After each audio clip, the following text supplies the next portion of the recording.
Bagaimana sikap kita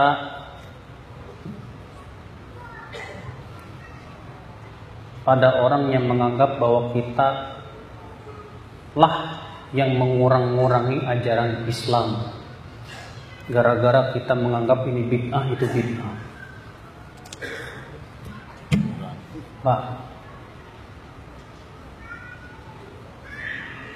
sesuatu yang bukan dari Islam sama sekali kemudian ditambah-tambah, itu namanya bukan mengurang-ngurangi Islam, Pak, tapi memurnikan Islam, membersihkan namanya.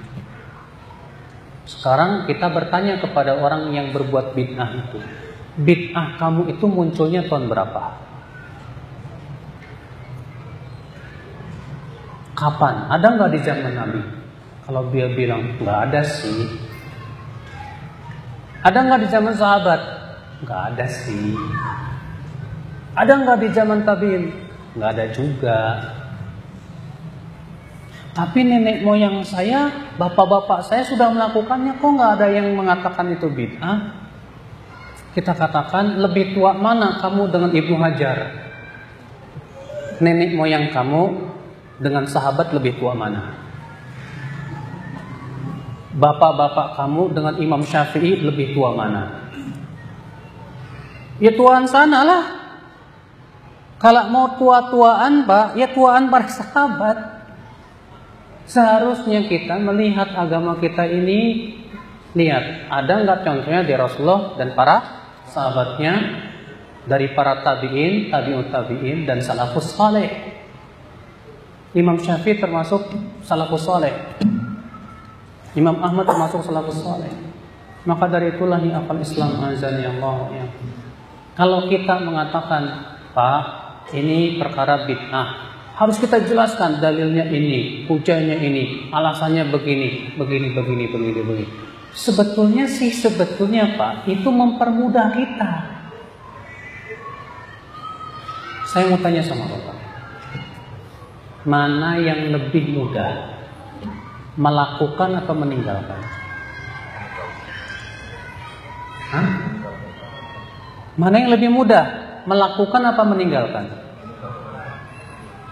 Yang lebih mudah, melakukan atau meninggalkan?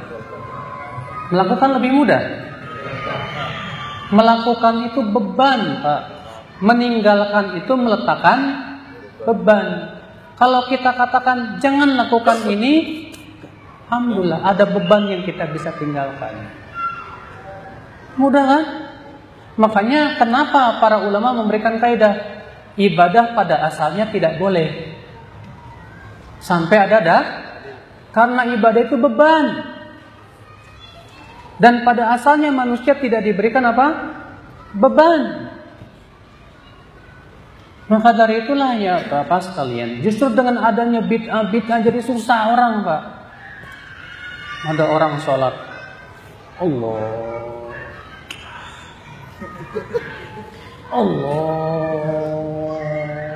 aduh.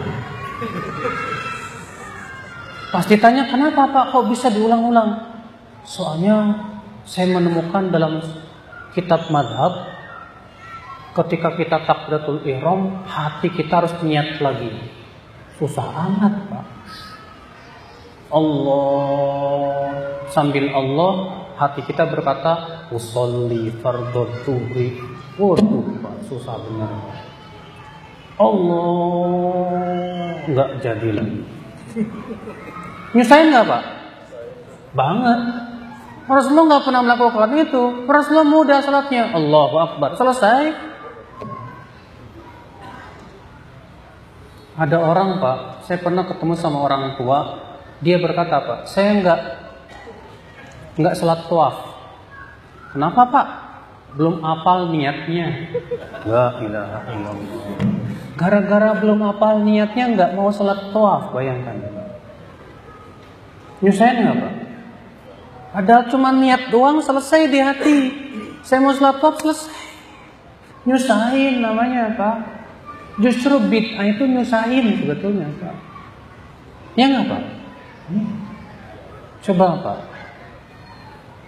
adanya perayaan-perayaan selain Hari Raya Idul Fitri dan Idul Adha. Maulid Nabi, Isra Mi'raj, dan setiap maulid Nabi berapa ratus juta harus dikeluarkan. Belum lagi Isra Mi'raj berapa ratus juta harus dikeluarkan. Belum lagi tahun baru berapa ratus juta harus dikeluarkan. Bayangkan kalau itu buat bangun masjid, Masya Allah. Buat bantu fakir miskin, Masya Allah. Ya. Berarti kita nggak cinta Rasul. Cinta Rasul itu bukan seperti itu caranya, Pak. Masa cinta Rasul cuma setahun sekali? Cinta Rasul itu dengan cara setiap hari kita apa? Mengikuti syariat beliau, sunnah beliau, gembira mempelajari sunnah-sunnah Rasulullah SAW. Itu cinta namanya. Ya. Ikhwata Islam, azani Allah wa iyyakum. Maka dari itulah saudara-saudaraku sekalian, ya. Jadi sebetulnya kalau kita mengikis bid'ah itu sebetulnya memberikan kemudahan, ya. Saya mau tanya sama Anda, dan tolong tanyakan ke polisi, mana yang lebih berat, yang merubah peraturan atau yang melanggar peraturan? Nah, kalau ada orang lampu merah maju terus, pas ditanya sama polisi, kenapa kamu maju? Dia bilang apa? Saya peraturannya beda, Pak. Apa peraturan kamu? Kalau merah maju, kalau hijau berhenti. Gimana ini? Nah, inilah seperti orang berbuat bid'ah begitu, Pak. Merubah aturan, merusak aturan. Ya.